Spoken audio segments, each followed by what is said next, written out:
Vamos a dar inicio a otro conjunto de encuentros virtuales, clases, en las cuales vamos a conocer bondades de una aplicación que supera esto de las 2 dimensiones y nos adentra un interesante panorama de producción, y en este caso a lo que venimos, ¿no? Es a modelar el espacio en 3 dimensiones, además un trabajo orientado a lo que es el diseño arquitectónico. Así que en ese sentido les damos la bienvenida a asistir a estas clases, que estoy seguro les va a beneficiar para conocer esta aplicación que tanto se ha difundido y beneficia en este tipo de labores. En este novedoso ambiente que podríamos asegurar garantiza el trabajo intuitivo y ágil de la edición, la ubicación, etcétera, con relación a la composición en 3 dimensiones, uno de los aspectos que se van a poder dar cuenta rápidamente es el ambiente tridimensional por defecto que posee.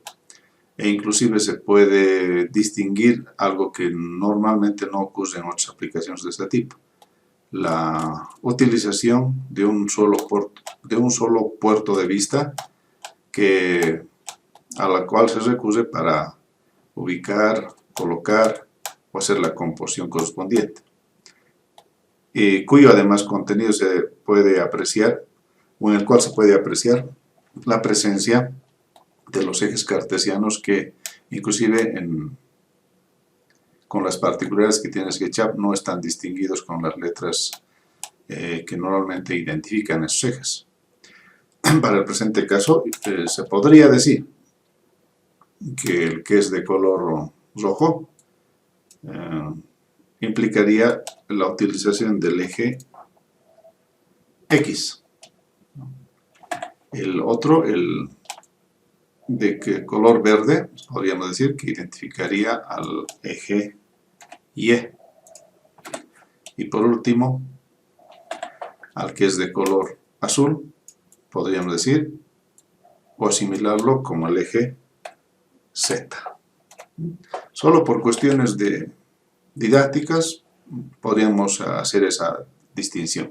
A lo largo de las lecciones van a darse cuenta que esto no es imprescindible, esta relación o coincidencia, ya que de por sí los colores ya nos van ubicando en forma global o en forma local la posición, ubicación o referencias de esa naturaleza. Otro detalle que es interesante mencionar en la interfaz del programa es que el conjunto de herramientas que están ubicadas en la parte superior normalmente y en el lateral izquierdo, la parte lateral izquierda, mejor dicho, de la pantalla, se ubican una serie de iconos que hasta cierto punto se podrían decir que son mucho más entendibles respecto a su función. Son las herramientas predeterminadas o las herramientas denominadas nativas.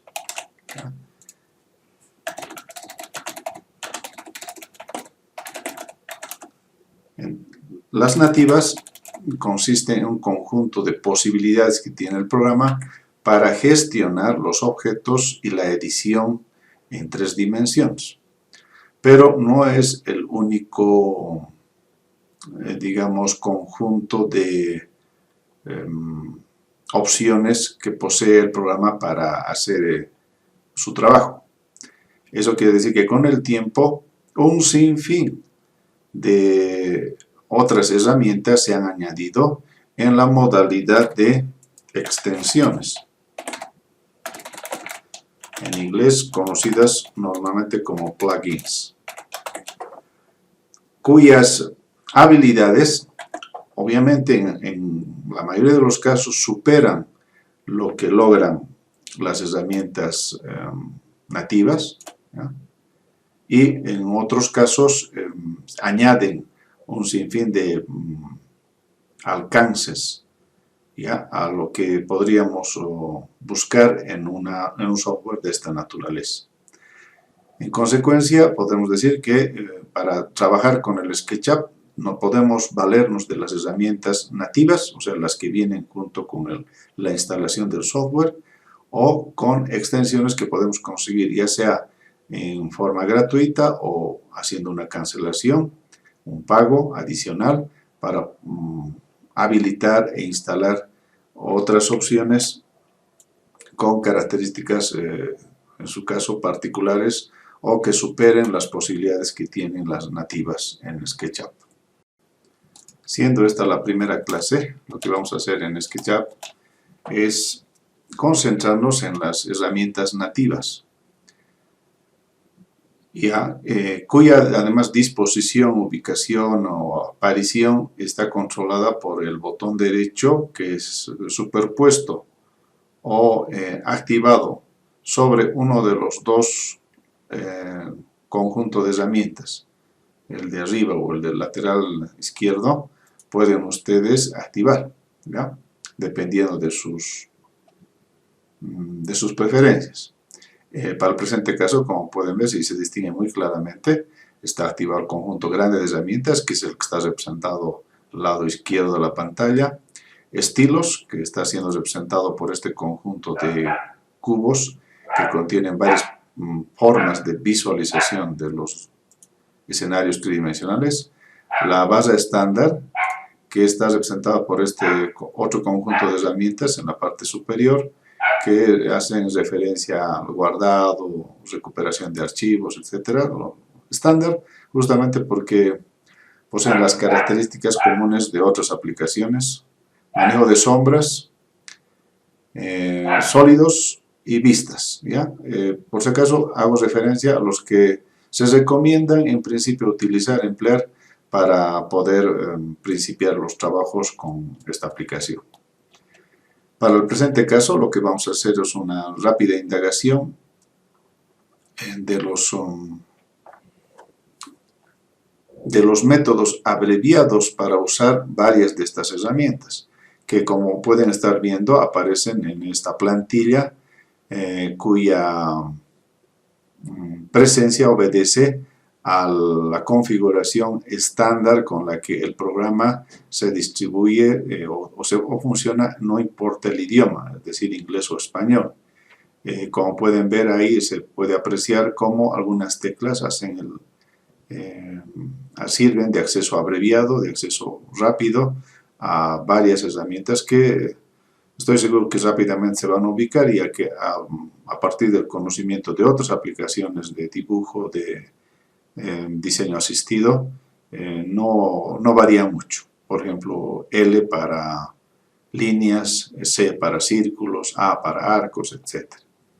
¿Ya? Lo que vamos a hacer es más bien una sugerencia, que a partir de la fecha ustedes hagan el mayor esfuerzo para emplear esas abreviaciones, esos accesos abreviados, de forma que sean más productivos y ágiles en la producción del modelo tridimensional o del escenario tridimensional que pretende.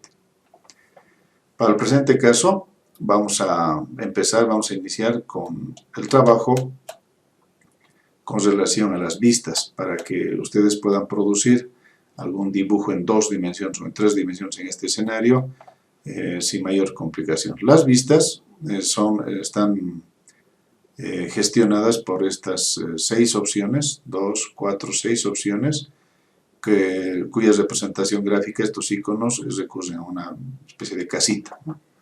Esta es la vista isométrica, la estándar, cuyo origen, cuyo centro, donde coinciden los 3 ejes, se posiciona en el centro de la pantalla. Tenemos como referencia un personaje que está ubicado en 3 dimensiones, icónico porque dependiendo de la versión del programa puede variar el diseño. Después está la vista en planta, es decir, una vista superior en realidad, una vista frontal, una vista lateral, ¿no? Posterior y por último lateral izquierda, lateral derecha y lateral izquierda. Entonces esto es necesario porque dependerá cuál de las vistas ustedes quieren mantenerla como vista rectora para hacer el emplazamiento de las figuras bi o tridimensionales. Es un detalle muy importante. Si bien se les puede decir que la tridimensional, es decir, la isométrica, la que nos muestra en perspectiva el escenario, ya nomás está habilitada como para hacer el emplazamiento de los objetos o las figuras. Ya no tiene mayor complicación, pero de todas formas, si ustedes quieren, digamos, bloquear la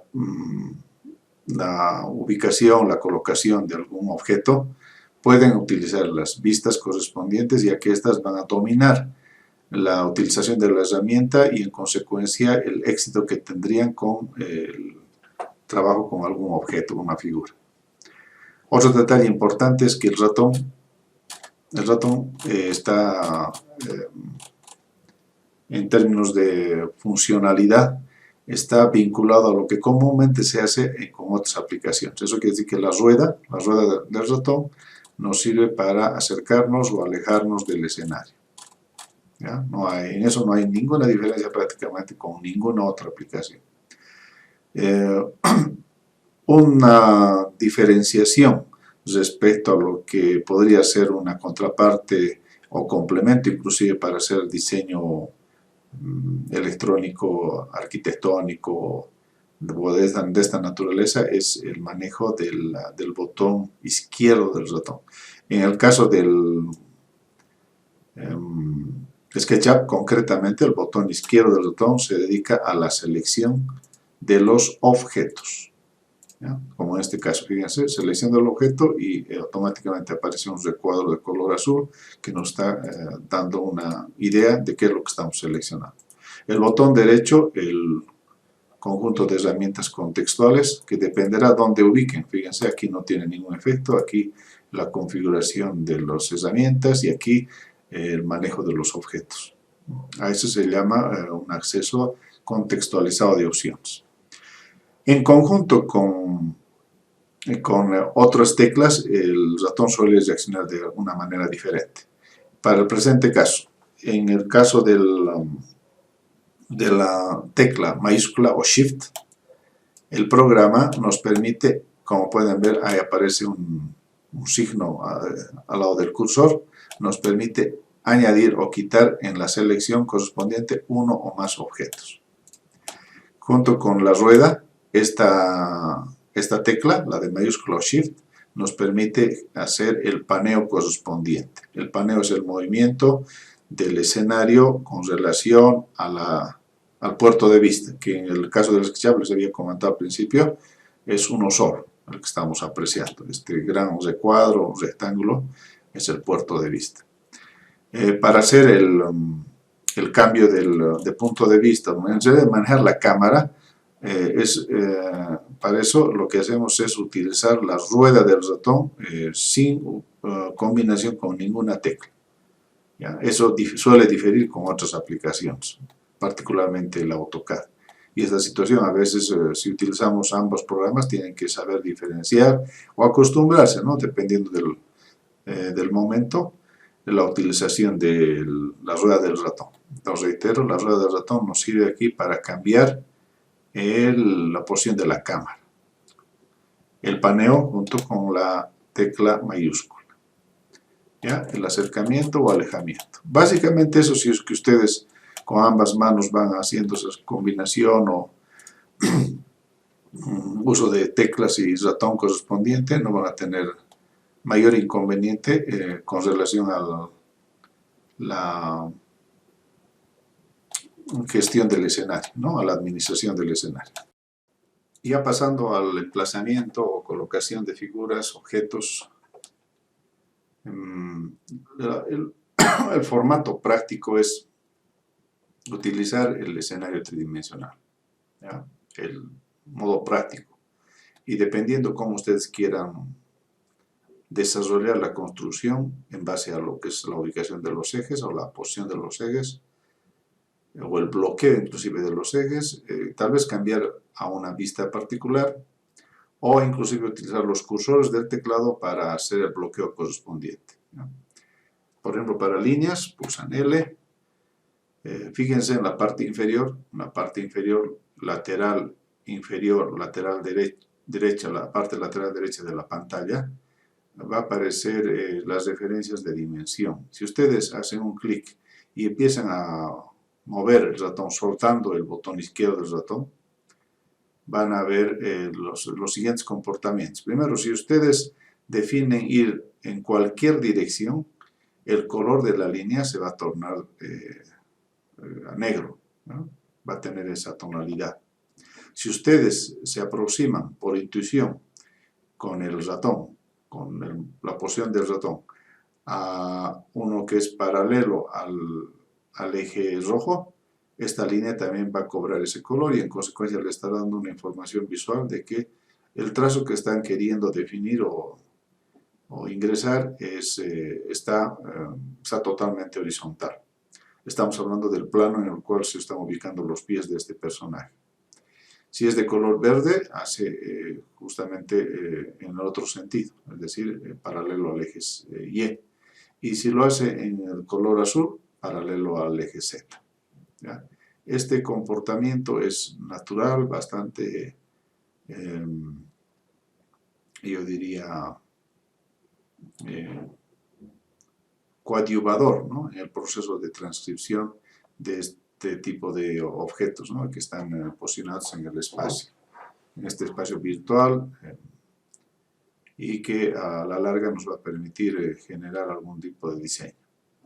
Otro detalle interesante es, refiriéndonos nuevamente a la parte inferior de esta esquina, es que las dimensiones ya salen representadas con la configuración utilizada al ingresar al programa, es decir, en la unidad dimensional que ustedes han seleccionado. En nuestro caso tendría que ser metros.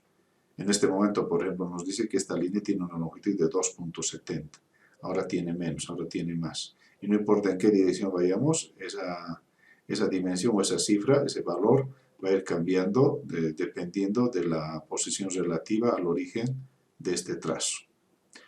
Entonces, ustedes pueden hacer un dibujo aproximado, si es que solamente se mueven y hacen un clic para determinar la dimensión, o en su caso, hacen una determinación de la dimensión en forma explícita, es decir, le dan a ustedes las dimensiones correspondientes. Si no colocan ninguna letra que represente un sistema de unidades, el programa va a entender que es en metros, es decir, si yo coloco aquí 1 y pulso Enter, esa dimensión paralela al eje Z, es decir, en altura, se ha definido como 1 metro. Van a notar otro detalle interesante de esta aplicación, es que está automáticamente activada esto de las inferencias. Las inferencias son justamente la ayuda que nos proporciona la aplicación para darnos cuenta en qué dirección, en qué posición o con qué referencia estamos trabajando.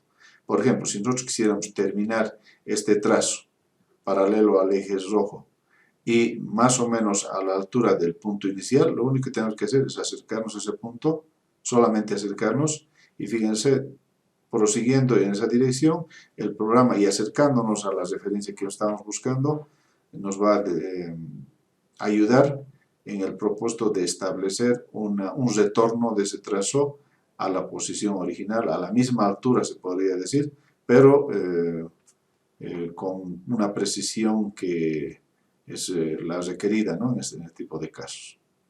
Fíjense, a ese comportamiento que estoy mostrándoles se llama inferencia. Inferir que nosotros deseamos ubicarnos a la altura de ese punto. En este caso, tranquilamente podríamos cerrar, retornando al primero, y construir lo que es un plano.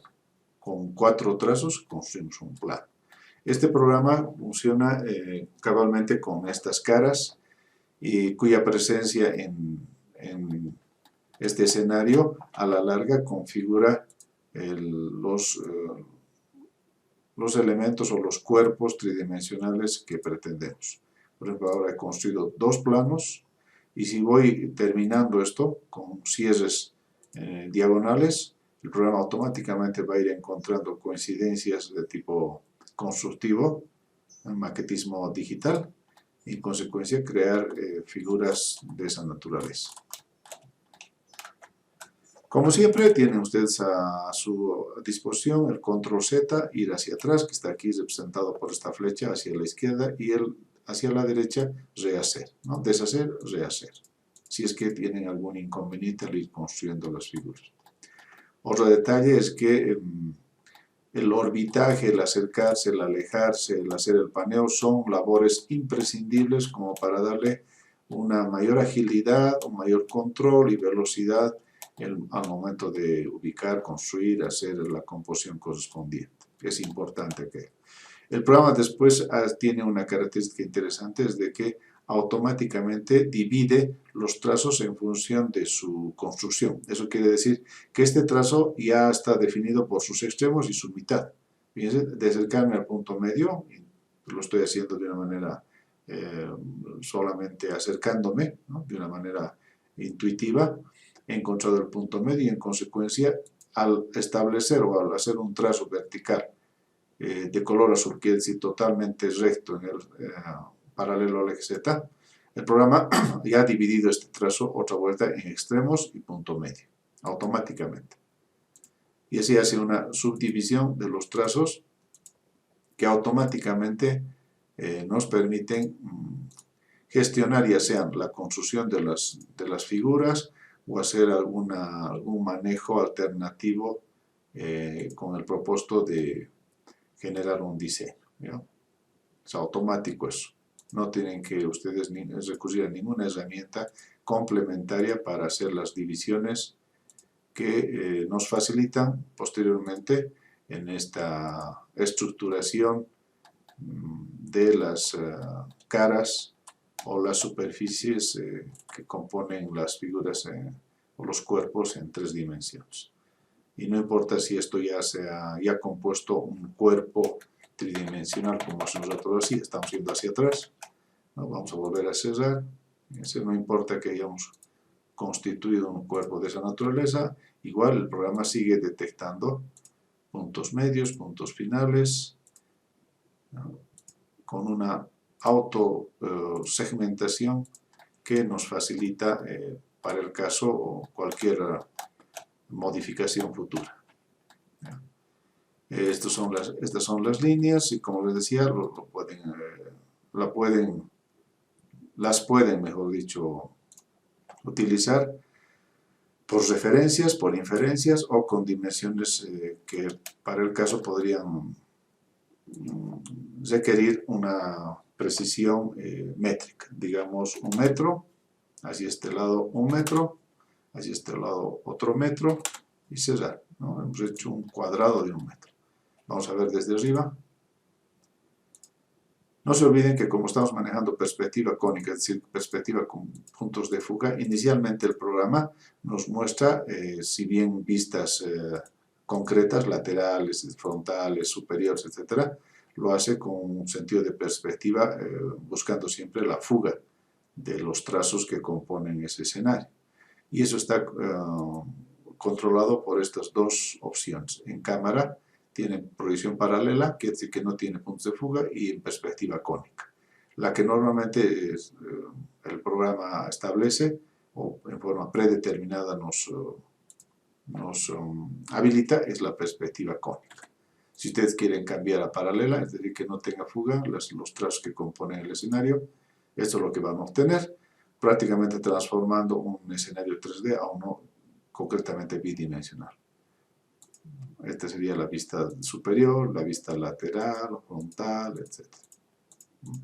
Y la perspectiva en este caso concretamente isométrica, ¿no? Donde las dimensiones permanecen reales porque no hay fuga, no hay un punto de fuga. La cámara entonces es el menú que controla la vista, ya sea en un escenario cónico o con dimensiones reales o isométrico.